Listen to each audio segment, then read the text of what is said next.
네, 안녕하세요. 저희가 스터디원들이 좀 많아서 이렇게 온라인을 통해 자료를 공유하고 설명하는 방식으로 스터디를 진행하려고 합니다. 동영상 같은 경우에는 제가 지금 여러 번 찍어봤는데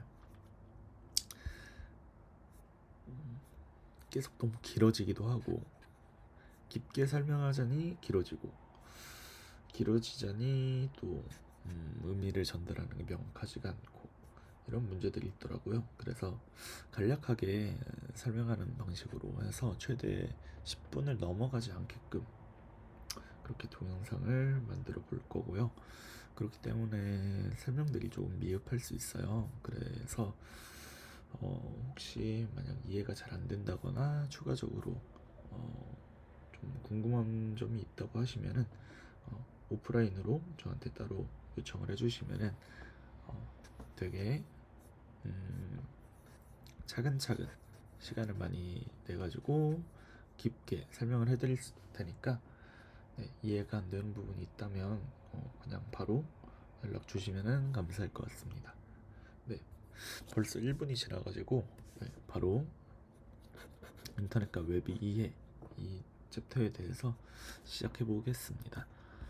이 백엔드 기초 커리큘럼에는 인터넷과 웹의 이해가 먼저 있고요. 그 다음에는 아마 웹서버와 와스 그리고 서블렛을 통한 HTTP 요청 및 응답 그리고 데이터베이스를 통해서 HTTP로 요청을 받은 것들을 하드디스크나 SSD에 영속화해가지고 메모리 단위가 아니라 이제 비발성 저장 장치 이런데 저장을 하는 방식들로 디벨롭할 예정이고요. 계속 꾸준히 점점 스프링을 통해서 이러한 구조들을 좀 더 간단하게 편리하게 하면서 이 기술들이 왜 이용이 되는지 어떤 문제를 해결하는지 왜 이 기술들이 좋은지 흐름을 이해할 수 있도록 진행할 예정입니다. 네. 어, 인터넷과 웹의 이해 이 부분은 백엔드 서비스를 알기 위해 기초적으로 알아야 하는 부분이라 정리를 따로 해놨어요. 저희가 백엔드 개발자가 되고 싶어하는 사람들인데 그러려면 스프링이라는 기술을 쓰기 전에 백엔드 서비스가 무엇인지 스프링은 왜 지금 시장에서 많이 이용되고 생태계가 많이 확장이 되었는지 도대체 왜 사람들이 그 기술을 이용하는지 그런 것들을 이해를 한 후에 사용하는 것과 그냥 맹목적으로 사용하는 것은 성장함에 있어서 되게 큰 차이가 있다고 생각하기 때문에 먼저 그 기초가 되는 정보들을 간략하게 여기 이렇게 정리를 해놨습니다. 네. 먼저 인터넷은 중앙 서버 기반 네트워크의 문제를 해결하기 위해서 탈중앙 방식으로 문제를 해결한 네트워크예요.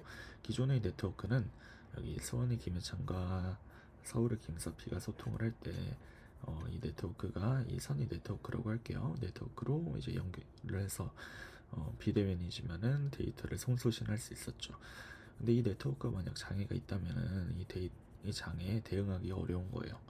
그래서 그러면은 이 네트워크를 여러 개를 만들면은 이 채널이 만약 망가진다고 치면 다른 네트워크로 연결을 하면은 장애에 대응할 수 있지 않을까라고 한 생각이 들죠.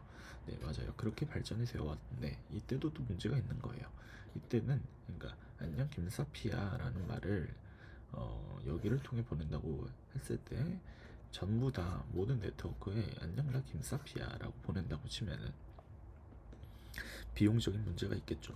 네트워크도 결국 어떤 망이기 때문에 고속도로랑 같다고 보면 돼요. 고속도로도 크기가 있죠. 뭐 4차선이 있고 2차선이 있고 이 네트워크도 대역폭이라는 데이터가 소신할 수 있는 크기가 있어요. 이 모든 네트워크에 그러면 그 대역폭을 많이 차지할 수 있겠죠. 모두 다 이 무거운 안녕 나는 김혜찬이야라는 모든 정보를 담은 이 데이터를 이 네트워크를 통해 보내고 이 네트워크를 통해 보내고 모든 네트워크를 통해 보낸다면 그만큼 각각의 네트워크를 점유하게 되고 그만큼 비용이 많이 들 거예요. 불합리적인데 이걸 어떻게 해결해야 할까라고 생각이 들어가지고 인터넷이라는 기술이 네, 발전하게 됩니다. 인터넷은 그래서 제일 중요한 것은 지금까지는 분산 네트워크 과정이었고, 그러니까 원래의 네트워크를 해결하기 위해 분산 네트워크로 여러 개의 네트워크를 둬서 장애 대응을 했고, 그 장애 대응을 했을 때 비용적인 문제를 해결하기 위해 패킷이란 단위로 쪼개기 시작합니다. 데이터를 잘게 쪼갠 단위다 뭐다 이렇게 적혀 있는데 그냥 데이터를 잘게 쪼갠 단위예요. 데이터를 전부 다 보내니까 점유하고 있는 네트워크를 점유하는 문제가 생겨가지고 잘게 쪼개서 각각 다르게 보내는 거예요. 다르게 보낸다는 거는 이제 각 패킷은 네트워크 상황에 맞는 최적의 경로, 네트워크가 지금 부하가 많이 되어 있다, 점유율이 높다 싶으면은 다른 네트워크를 통해서 보내고, 모든 패킷은 그러면 이제 택배라고 많이 표현을 하는데, 데이터를 쪼개서 택배 단위로 쪼개서 이제 기사님들이 빨리빨리 보내야 하잖아요. 그런데 이쪽 길이 지금 많이 막혀. 그럼 다른 길로 가야 하고, 그럼 각각의 기사님들이 가가지고 우리 목적지에 도착을 하게 되면은 이 데이터가 다시 이 처음에 쪼갤 때 이 택배에 이 순서를 부여해요. 첫 번째 택배, 두 번째 택배에서 총 몇 개까지 택배가 있는지 그런 정보를 주면은 여기 받은 수신자는 이 택배를 뜯어보면서 순서대로 조립을 하면은 이제 원래 이 데이터를 확인할 수 있겠죠. 이러한 과정으로 인터넷이라는 기술이 발전이 되어 왔고, 인터넷이라는 기술은 결국 패킷이라는 단위로 데이터를 쪼개서 탈중화 방식으로 각각이 환경에 맞게 네트워크를 통해 데이터를 보내는 그런 방식입니다. 추가적으로 그냥 간단하게 알고만 더 가면 좋은 게 각각의 네트워크에 맞는 최적의 경로를 계산을 해야겠죠. 또 이걸 계산하는 컴퓨터를 라우터라고 해요. 그리고 이동을 시키는 거를 라우팅 한다고 합니다. 네, 이 정도만 알아두면 되고요. 인터넷에서는 HTTP 탄생 배경. 인터넷은 잠시만요. 일시 정지.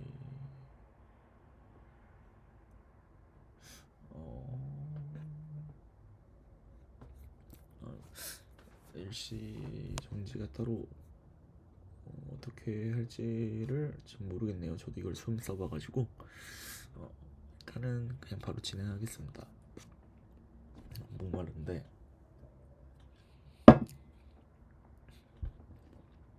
네, HTTP 탄생 배경. 인터넷이 초기에는 인프라가 부족했다라는 문제. 당연히 어떤 기술은 초기에 인프라가 부족하죠. 그래서 군 또는 연구소 같이 이 기술이 효율적으로 쓰일 수 있는데 이런 데에서만 사용을 했던 거예요. 인프라가 부족하다는 거는 그만큼 비용이 많이 든다는 거니까 그런 값어치가 있는 곳에서만 사용을 했던 거예요. 인터넷은 기존의 네트워크에 비해 안정적으로 비대면인데 안정적으로 장애에 대응할 수 있고, 또 비용도 효율적이고 그러한 장점이 있기 때문에 이런 장점이 필요한 곳에서만 사용을 했던 거예요. 근데 입자물리 연구소라는 세른 연구소에서 연구자인 팀 버너스리, 이분이 웹의 아버지라고 불리는데 연구소니까 논문을 많이 읽었겠죠. 근데 불편했던 거예요. 논문을 읽기 위해서 참고문헌 논문을 다시 찾아야 하는 문제가 있는 거죠. 예를 들면 지금 나무위키에서는 모르는 게 있으면은 또 하이퍼링크라는 기술, 그러니까 모르는 게 있으면은 그 텍스트를 누르면은 그 텍스트가 에 대해 설명을 하는 링크 기능이 있잖아요. 근데 이 링크 기능이 없는 나무위키를 생각하면 많이 불편하죠. 다시 이게 뭔지 검색을 해봐야 하고, 검색을 했을 때 내용이 있는지 없는지도 모르고 그냥 무작정 찾아봐야 하는 거예요. 되게 이게 불합리적이고 싫었던 거죠. 팀 버너슬리라는 이 교수님은. 그래서 하이퍼텍스트라는 하이퍼링크 기능을 담은 텍스트를 개발합니다. 네, 경로를 담은 리소스 경로를 담은 텍스트인 거죠. 그래서 우리는 그 경로를 통해서 리소스를 링크 기능으로 네, 연결할 수 있는 거예요. 근데 그냥 이 텍스트라고 하면은 가독성이 별로 좋지 않아요. 그냥 문자 txt 파일로 보면은 그냥 모든 문자가 같은 크기, 같은 표현으로 정리가 되니까 어, 논문 같은 경우에는 뭐 제목이 있고 소제목이 있고 뭐 이런 뭐 구분선이 있고 그렇잖아요. 근데 이런 게 없었던 거죠. 그래서 이 팀 버너스리라는 분은 HTML이라는 방식으로 이걸 해결합니다.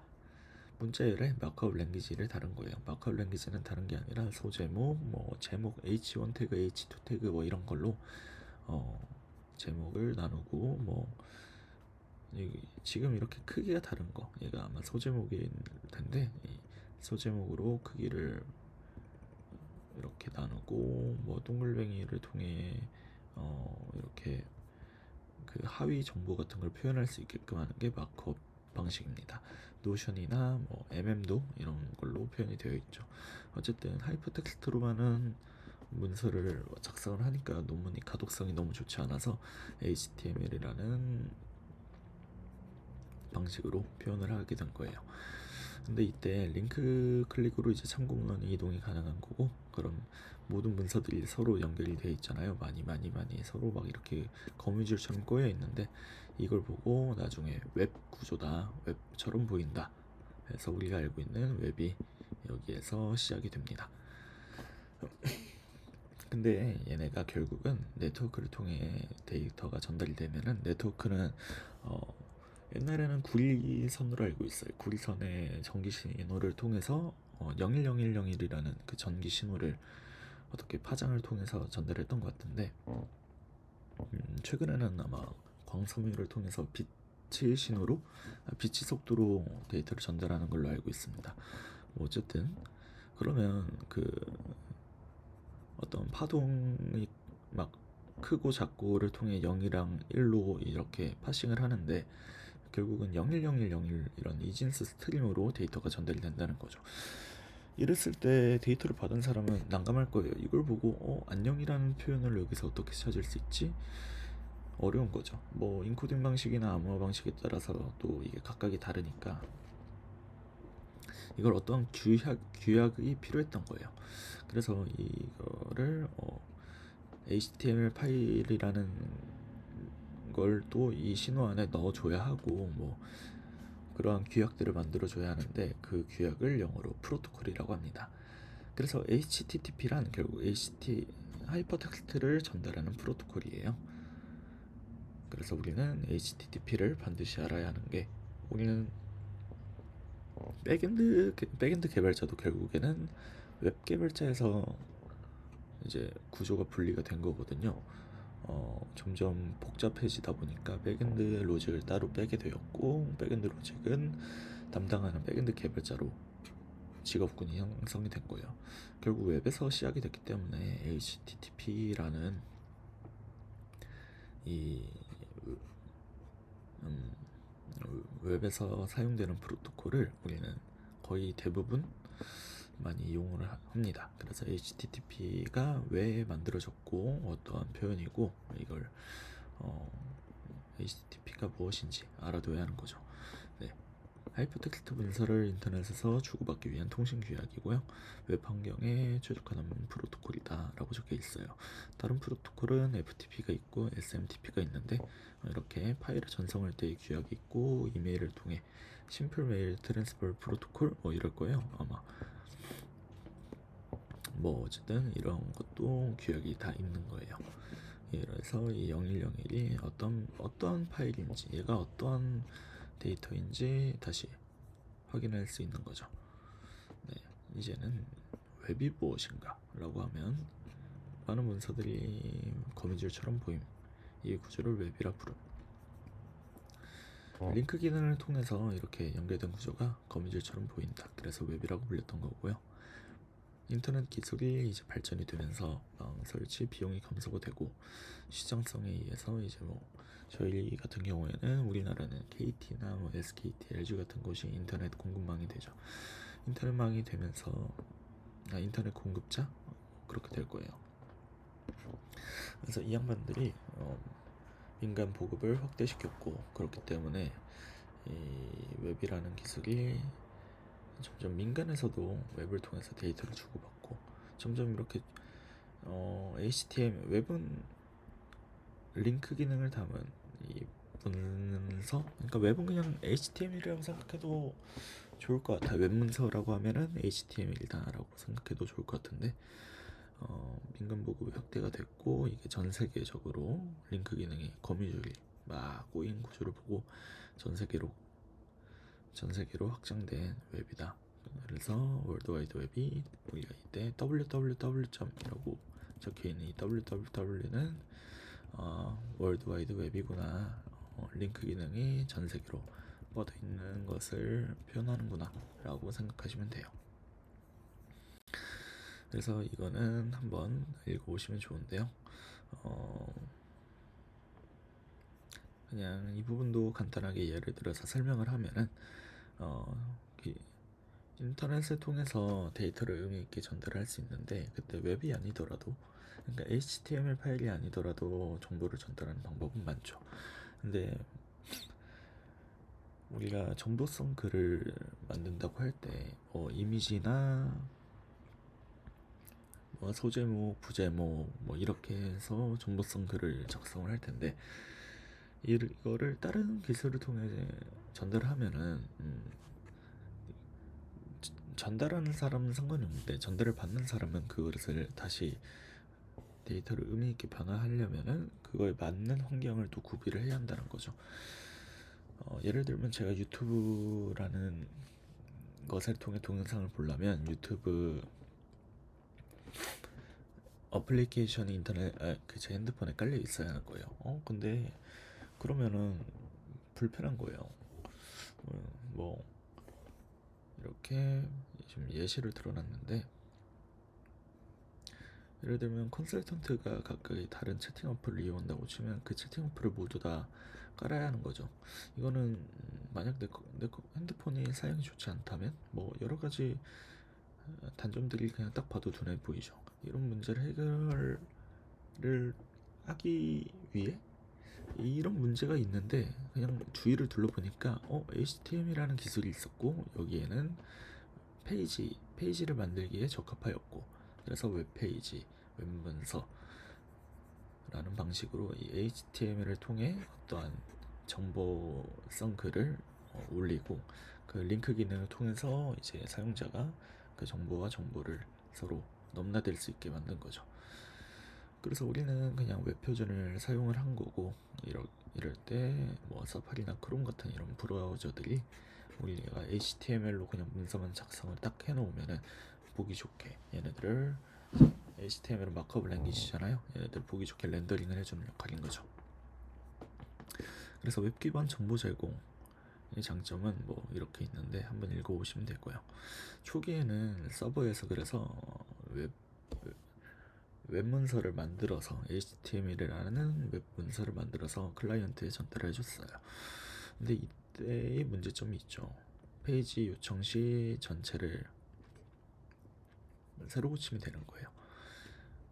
웹페이지는 HTML은 정적인 문서니까 이 문서를 갈아 끼우는 그 중국 변검술이라고 하나요? 갈아 끼우는 그 찰나의 순간이 있잖아요. 사용자는 그거를 깜빡이는 걸 느낄 수 있는 거죠. 작은 요청에도 그리고 HTML 만약에 여기에서 이 작은 문제점 얘를 장점으로 바꾸고 싶다고 하면은 내가 그냥 얘를 버튼을 딱 눌렀을 때 장점으로 바꾸고 싶어, 이런 기능을 만들고 싶어 라고 하면 뒷단에서 서버가 HTML을 얘를 장점으로 다시 바꿔갖고 전달을 해줘야 하는데 나머지 데이터들은 바꿀 필요가 없는데 얘네들만 바꾼다고 했을 때 이 모든 페이지 데이터가 전달이 돼야 하는데 아까 말했듯이 대역 포기 문제가 있는 거예요. 네트워크 비용이 증가가 되는 거죠. 불필요하고 또 화면도 깜빡이고 이런 불편함이 있었어요.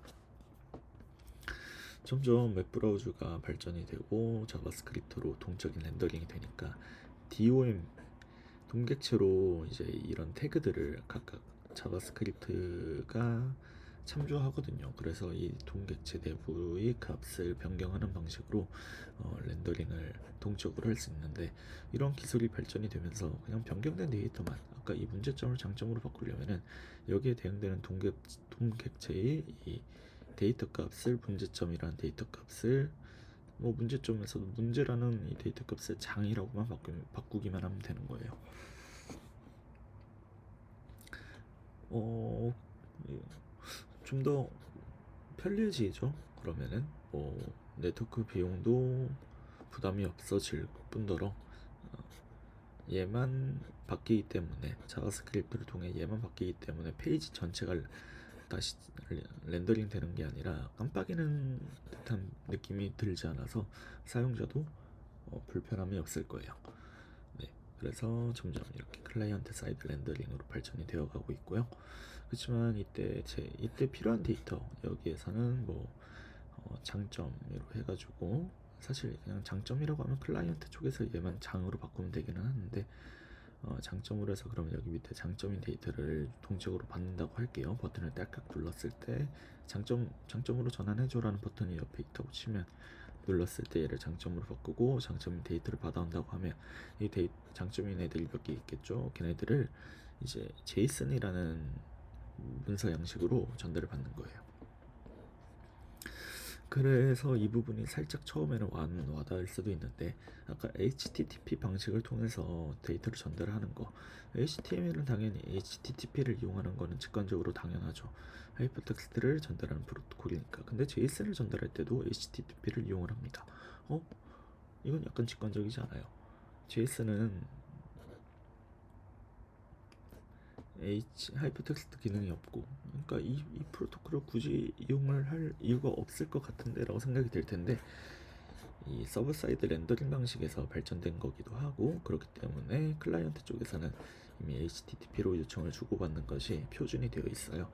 그래서 이런 표준을 바꾸는 거는 큰 비용이 들기도 하고, 이미 이렇게 처음에는 HTML이라는 이 큰 문서도 전달했는데, HTTP를 통해서 이 작은 문서를 전달하는 것도 문제가 없고, 그렇기 때문에 그냥 네, 여전히 HTTP를 사용합니다.